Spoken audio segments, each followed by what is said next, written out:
हम में से किसी पर डिग्री हो जाए, कुर्की आ जाए, बकाया मालगुजारी की इल्लत में हवालात हो जाए, किसी का जवान बेटा मर जाए, किसी की विधवा बहू निकल जाए, किसी के घर में आग लग जाए, कोई किसी वेश्या के हाथों उल्लू बन जाए या अपने असामियों के हाथों पिट जाए, तो उसके और सभी भाई उस पर हंसेंगे, बगले बजाएंगे, मानो सारे संसार की संपदा मिल गई है। और मिलेंगे तो इतने प्रेम से जैसे हमारे पसीने की जगह खून बहाने को तैयार हैं। अरे और तो और हमारे चचेरे फुफेरे ममेरे मौसेरे भाई जो इसी रियासत की बदौलत मौज उड़ा रहे हैं, कविता कर रहे हैं और जुए खेल रहे हैं, शराबें पी रहे हैं और रय्याशी कर रहे हैं, वह भी मुझसे जलते हैं। और आज मर जाऊं तो घी के चिराग जलाएं। मेरे दुख को दुख समझने वाला कोई नहीं। उनकी नजरों में मुझे दुखी होने का कोई अधिकार ही नहीं है। मैं अगर रोता हूं तो दुख की हंसी उड़ाता हूं। मैं अगर बीमार होता हूं तो मुझे सुख होता है। मैं अगर अपना ब्याह करके घर में कलह नहीं बढ़ाता तो यह मेरी नीच स्वार्थपरता है। अगर ब्याह कर लूं तो वह विलासांधता होगी। अगर शराब नहीं पीता तो मेरी कंजूसी है। शराब पीने लगूं तो वह प्रजा का रक्त होगा।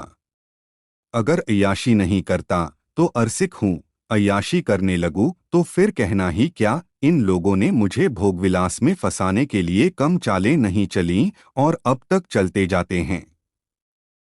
उनकी यही इच्छा है कि मैं अंधा हो जाऊं और ये लोग मुझे लूट लें, और मेरा धर्म यह है कि सब कुछ देखकर भी कुछ न देखूं, सब कुछ जानकर भी गधा बना रहूं। राय साहब ने गाड़ी को आगे बढ़ाने के लिए 2 बीड़े पान खाए और होरी के मुंह की ओर ताकने लगे, जैसे उसके मनोभावों को पढ़ना चाहते हों। होरी ने साहस बटोरकर कहा, हम समझते थे कि ऐसी बातें हम ही लोगों में होती हैं, पर जान पड़ता है बड़े आदमियों में उनकी कमी नहीं है। राय साहब ने मुंह पान से भरकर कहा, तुम हमें बड़ा आदमी समझते हो? हमारे नाम बड़े हैं, पर दर्शन थोड़े। गरीबों में अगर ईर्ष्या या वैर है तो स्वार्थ के लिए या पेट के लिए। ऐसी ईर्ष्या और वैर को मैं क्षम्य समझता हूँ। हमारे मुंह की रोटी कोई छीन ले तो उसके गले में उंगली डालकर निकालना हमारा धर्म हो जाता है। अगर हम छोड़ दें तो देवता हैं। बड़े आदमियों की ईर्ष्या और वैर केवल आनंद के लिए है। हम इतने बड़े आदमी हो गए हैं कि हमें नीचता और कुटिलता में ही निस्वार्थ और परम आनंद मिलता है। हम देवतापन के उस दर्जे पर पहुंच गए हैं जब हमें दूसरों के रोने पर हंसी आती है। इसे तुम छोटी साधना मत समझो। जब इतना बड़ा कुटुंब है तो कोई न कोई तो हमेशा बीमार रहेगा ही, और बड़े आदमियों के रोग भी बड़े होते हैं। वह बड़ा आदमी ही क्या, जिसे कोई छोटा रोग हो, मामूली ज्वर भी आ जाए तो हमें सरसाम की दवा दी जाती है, मामूली फुंसी भी निकल आए तो वह जहरबाद बन जाती है। अब छोटे सर्जन और मझोले सर्जन और बड़े सर्जन तार से बुलाए जा रहे हैं। मसीहुल मुल्क को लाने के लिए दिल्ली आदमी भेजा जा रहा है, भिषगाचार्य को लाने के लिए कलकत्ता। उधर देवालय में दुर्गा पाठ हो रहा है और ज्योतिषाचार्य कुंडली का विचार कर रहे हैं, और तंत्र के आचार्य अपने अनुष्ठान में लगे हुए हैं। राजा साहब को यमराज के मुंह से निकालने के लिए दौड़ लगी हुई है। वैद्य और डॉक्टर इस ताक में रहते हैं कि कब सिर में दर्द हो और कब उनके घर में सोने की वर्षा हो। और ये रुपए तुमसे और तुम्हारे भाइयों से वसूल किए जाते हैं, भाले की नोक पर। मुझे तो यही आश्चर्य होता है कि क्यों तुम्हारी आहों का दावानल हमें भस्म नहीं कर डालता, मगर नहीं, आश्चर्य करने की कोई बात नहीं। भस्म होने में तो बहुत देर नहीं लगती, वेदना भी थोड़ी ही देर की होती है। हम जौ-जौ और अंगुल अंगुल और पोर पोर भस्म हो रहे हैं। उस हाहाकार से बचने के लिए हम पुलिस की, हुक्काम की, अदालत की, वकीलों की शरण लेते हैं। और रूपवती स्त्री की भांति सभी के हाथों का खिलौना बनते हैं। दुनिया समझती है हम बड़े सुखी हैं। हमारे पास इलाके, महल, सवारियां, नौकर चाकर, करज, वेश्याएं क्या नहीं हैं। लेकिन जिसकी आत्मा में बल नहीं, अभिमान नहीं, वह और चाहे कुछ हो आदमी नहीं है। जिसे दुश्मन के भय के मारे रात को नींद न आती हो, जिसके दुख पर सब हंसें और रोने वाला कोई न हो, जिसकी चोटी दूसरों के पैरों के नीचे दबी हो, जो भोग विलास के नशे में अपने को बिल्कुल भूल गया हो, जो हुक्काम के तलवे चाटता हो और अपने अधीनों का खून चूसता हो, उसे मैं सुखी नहीं कहता। वह तो संसार का सबसे अभागा प्राणी है। साहब शिकार खेलने आए या दौरे पर, मेरा कर्तव्य है कि उनकी दुम के पीछे लगा रहूं। उनकी भौहों पर शिकन पड़ी और हमारे प्राण सूखे। उन्हें प्रसन्न करने के लिए हम क्या नहीं करते। मगर वह पचड़ा सुनाने लगूं तो शायद तुम्हें विश्वास न आए। डालियों और रिश्वतों तक तो खैर गनीमत है, हम सिजदे करने को भी तैयार रहते हैं। मुफ्तखोरी ने हमें अपंग बना दिया है। हमें अपने पुरुषार्थ पर लेशमात्र भी विश्वास नहीं। केवल अफसरों के सामने दुम हिला हिलाकर किसी तरह उनके कृपापात्र बने रहना और उनकी सहायता से अपनी प्रजा पर आतंक जमाना ही हमारा उद्यम है। पिछलगो की खुशामद ने हमें इतना अभिमानी और तुनक मिजाज बना दिया है कि हममें शील, विनय और सेवा का लोप हो गया है। मैं तो कभी कभी सोचता हूँ कि अगर सरकार हमारे इलाके छीनकर हमें अपनी रोजी के लिए मेहनत करना सिखा दे तो हमारे साथ महान उपकार करे। और यह तो निश्चय है कि अब सरकार भी हमारी रक्षा न करेगी। हमसे अब उसका कोई स्वार्थ नहीं निकलता। लक्षण कह रहे हैं कि बहुत जल्द हमारे वर्ग की हस्ती मिट जाने वाली है। मैं उस दिन का स्वागत करने को तैयार बैठा हूँ।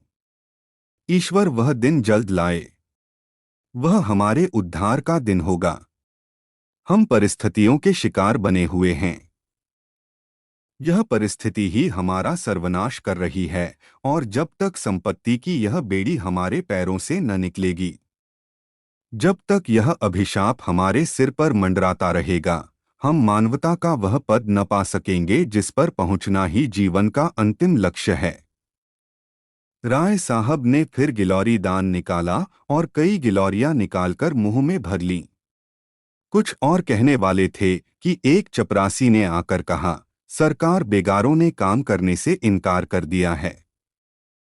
कहते हैं जब तक हमें खाने को न मिलेगा हम काम न करेंगे। हमने धमकाया तो सब काम छोड़कर अलग हो गए। राय साहब के माथे पर बल पड़ गए। आंखें निकालकर बोले, चलो मैं इन दुष्टों को ठीक करता हूं। जब कभी खाने को नहीं दिया तो आज यह नई बात क्यों? एक आने रोज के हिसाब से मजूरी मिलेगी जो हमेशा मिलती रही है और इस मजूरी पर उन्हें काम करना होगा, सीधे करें या टेढ़े। फिर होरी की ओर देखकर बोले, तुम अब जाओ होरी, अपनी तैयारी करो। जो बात मैंने कही है उसका ख्याल रखना। तुम्हारे गांव से कम 500 की आशा है। राय साहब झल्लाते हुए चले गए। होरी ने मन में सोचा, अभी यह कैसी कैसी नीति और धर्म की बातें कर रहे थे और एकाएक इतने गर्म हो गए। सूर्य सिर पर आ गया था। उसके तेज से अभिभूत होकर वृक्षों ने अपना पसार समेट लिया था। आकाश पर मिट्याला गर्द छाया हुआ था और सामने की पृथ्वी कांपती हुई जान पड़ती थी। होरी ने अपना डंडा उठाया और घर चला। शगुन के रुपए कहाँ से आएंगे, यही चिंता उसके सिर पर सवार थी। होरी अपने गांव के समीप पहुंचा तो देखा, अभी तक गोबर खेत में ऊख गोड़ रहा है और दोनों लड़कियां भी उसके साथ काम कर रही हैं।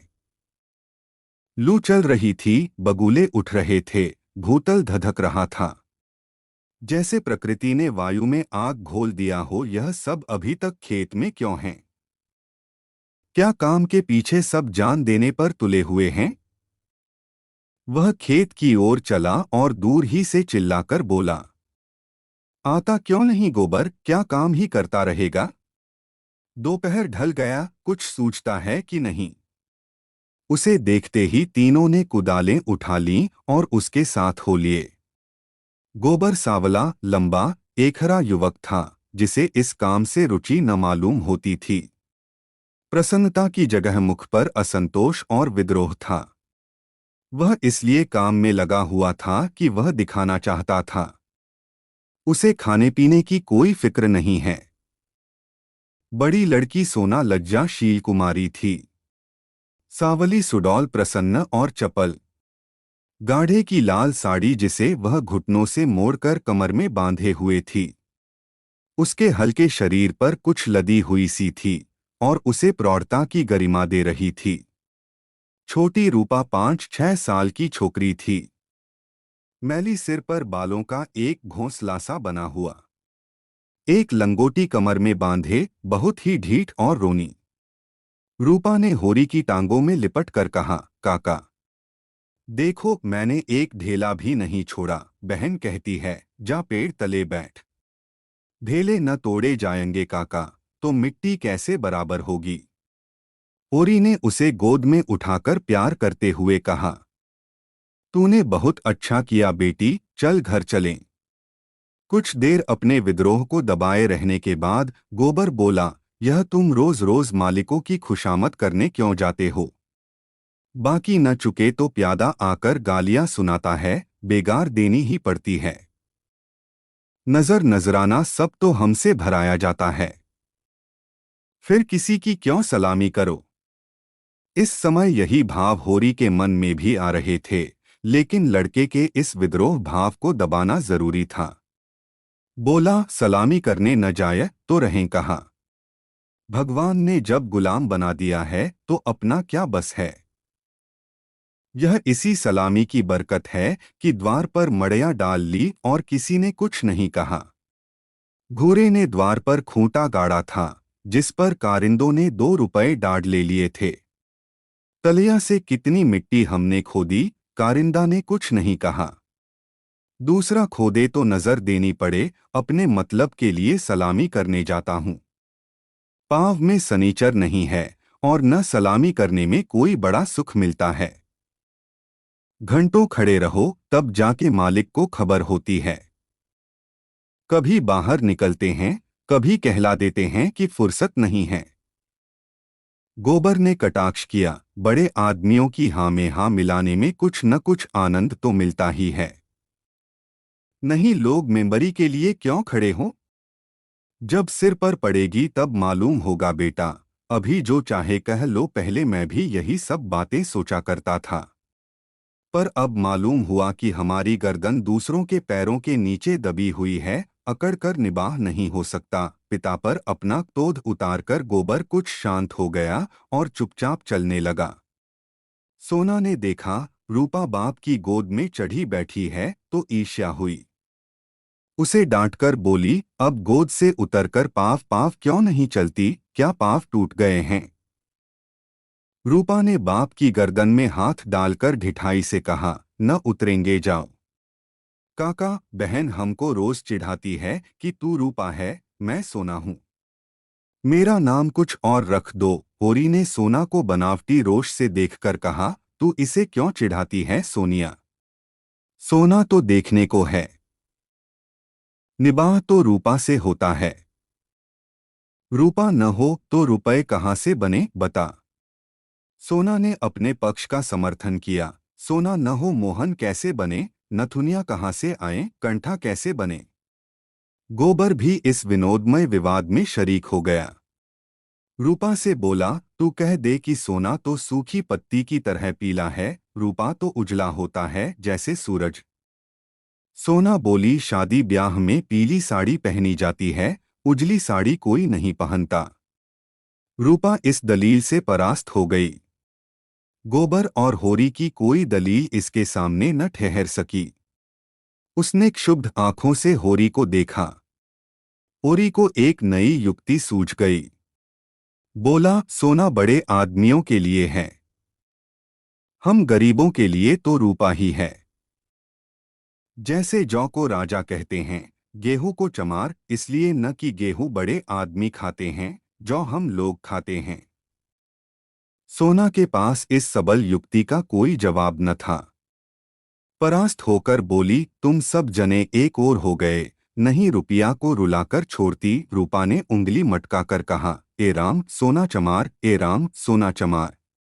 इस विजय का उसे इतना आनंद हुआ कि बाप की गोद में रह न सकी। जमीन पर कूद पड़ी और उछल उछल कर यही रट लगाने लगी, रूपा राजा सोना चमार, रूपा राजा सोना चमार। ये लोग घर पहुंचे तो धनिया द्वार पर खड़ी इनकी बाट जोह रही थी। रुष्ट होकर बोली, आज इतनी देर क्यों की गोबर? काम के पीछे कोई परान थोड़े ही दे देता है। फिर पति से गर्म होकर कहा, तुम भी वहां से कमाई करके लौटे तो खेत में पहुंच गए। खेत कहीं भागा जाता था। द्वार पर कुआं था। ओरी और गोबर ने एक एक कलसा पानी सिर पर उड़ेला। रूपा को नहलाया और भोजन करने गए। जौ की रोटियां थीं, पर गेहूं जैसी सफेद और चिकनी। अरहर की दाल थी जिसमें कच्चे आम पड़े हुए थे। रूपा बाप की थाली में खाने बैठी। सोना ने उसे इशार भरी आंखों से देखा, मानो कह रही थी, वाह रे दुला। धनिया ने पूछा, मालिक से क्या बातचीत हुई? ओरी ने लोटा भर पानी चढ़ाते हुए कहा, यही तहसील वसूल की बात थी, और क्या हम लोग समझते हैं बड़े आदमी बहुत सुखी होंगे। लेकिन सच पूछो तो वह हमसे भी ज्यादा दुखी हैं। हमें अपने पेट ही की चिंता है, उन्हें हजारों चिंताएं घेरे रहती हैं। राय साहब ने और क्या क्या कहा था, वह कुछ होरी को याद न था। उस सारे कथन का खुलासा मात्र उसके स्मरण में चिपका हुआ रह गया था। गोबर ने व्यंग्य किया, तो फिर अपना इलाका हमें क्यों नहीं दे देते? हम अपने खेत, बैल, हल, कुदाल सब उन्हें देने को तैयार हैं।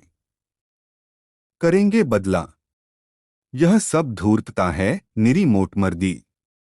जिसे दुख होता है वह दर्जनों मोटरें नहीं रखता, महलों में नहीं रहता, हलवा पूरी नहीं खाता और न नाच रंग में लिप्त रहता है। मजे से राज का सुख भोग रहे हैं, उस पर दुखी हैं। ओरी ने झुंझलाकर कहा, अब तुमसे बहस कौन करे भाई? जायदाद किसी से छोड़ी जाती है कि वही छोड़ देंगे।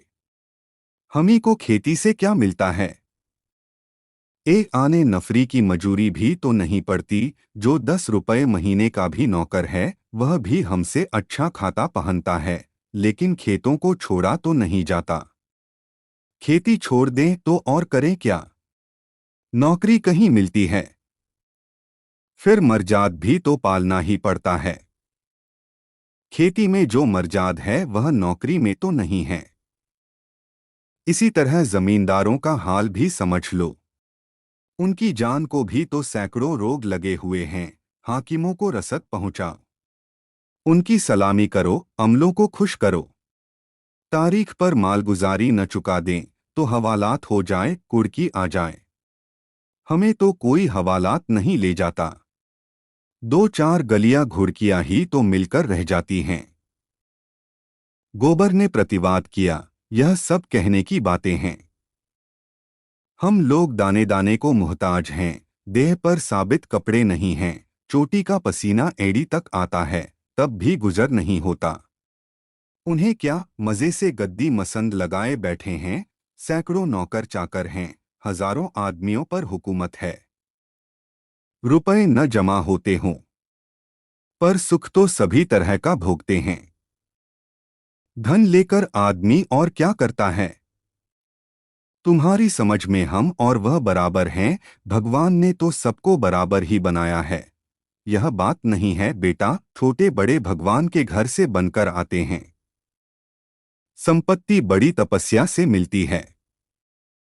उन्होंने पूर्वजन्म में जैसे कर्म किए हैं उनका आनंद भोग रहे हैं।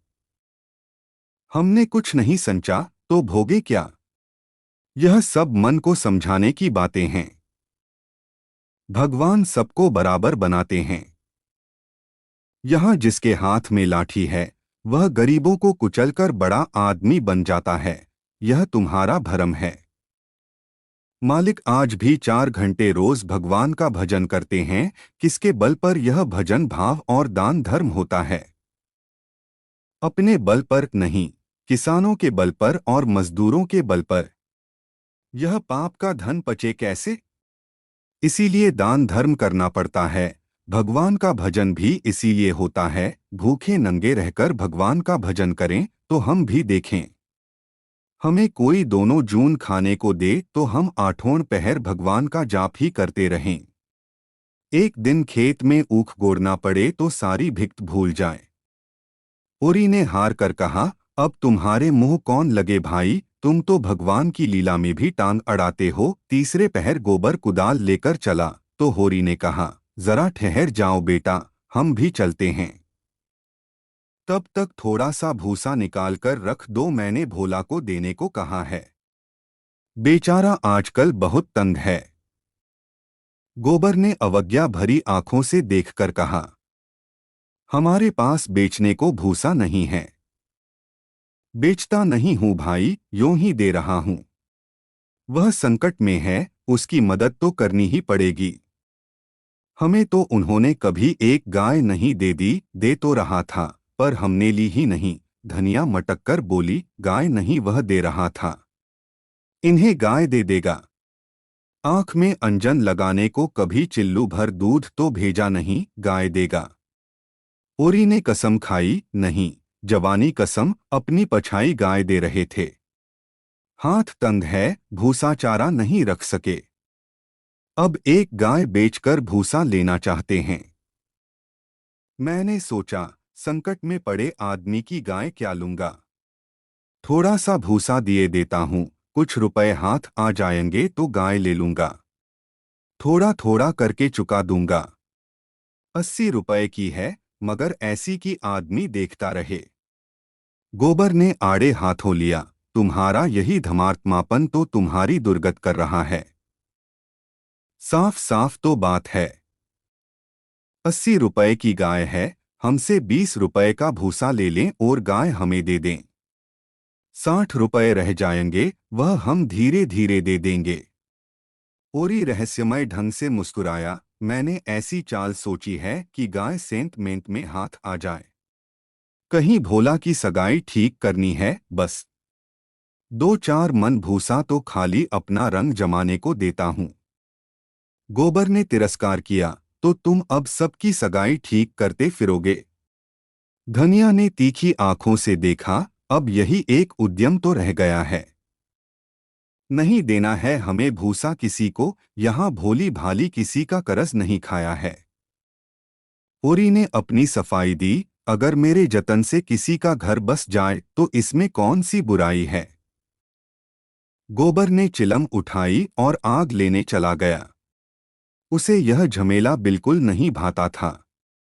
धनिया ने सिर हिलाकर कहा, जो उनका घर बसाएगा वह 80 रुपए की गाय लेकर चुप न होगा, एक थैली गिनवाएगा। ओरी ने पुचारा दिया, यह मैं जानता हूं, लेकिन उनकी भलमनसी को भी तो देखो। मुझसे जब मिलता है तेरा बखान ही करता है। ऐसी लक्ष्मी है, ऐसी सलीकेदार है। धनिया के मुख पर स्निग्धता झलक पड़ी, मनभाए मुड़िया हिलाए वाले भाव से बोली, मैं उनके बखान की भूखी नहीं हूं, अपना बखान धरे रहें।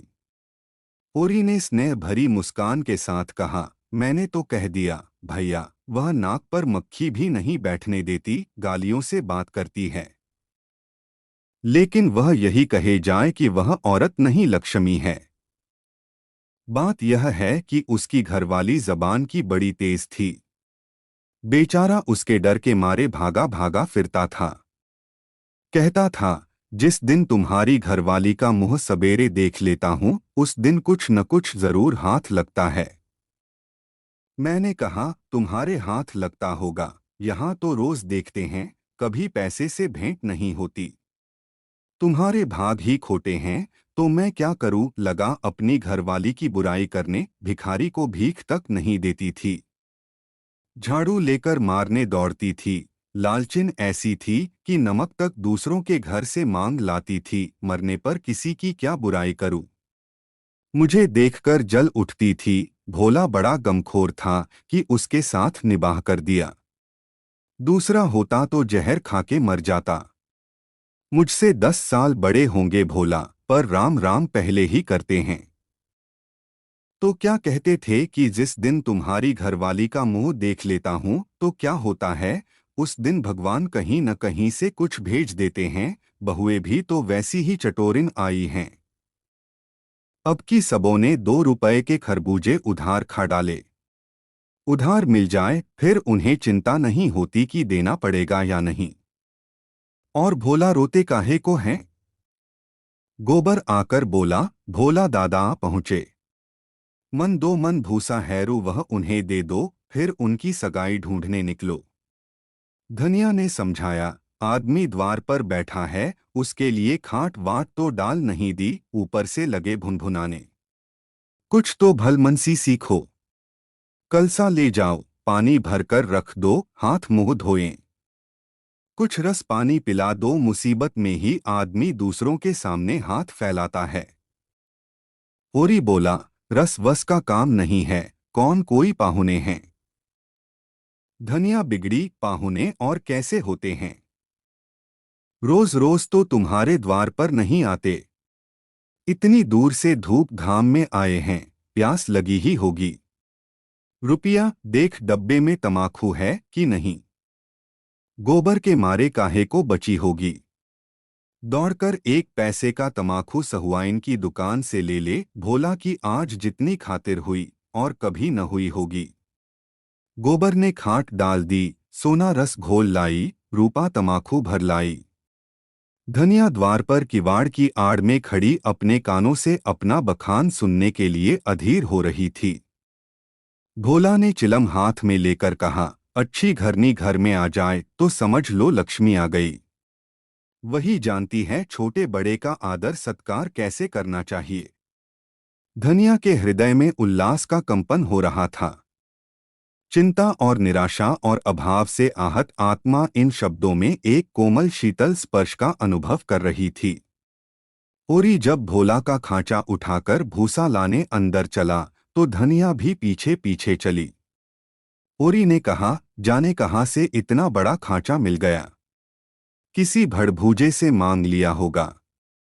मन भर से कम में न भरेगा। 2 खांचे भी दिए तो 2 मन निकल जाएंगे। धनिया फूली हुई थी। मलामत की आंखों से देखती हुई बोली, या तो किसी को नेवता न दो और दो तो भरपेट खिलाओ।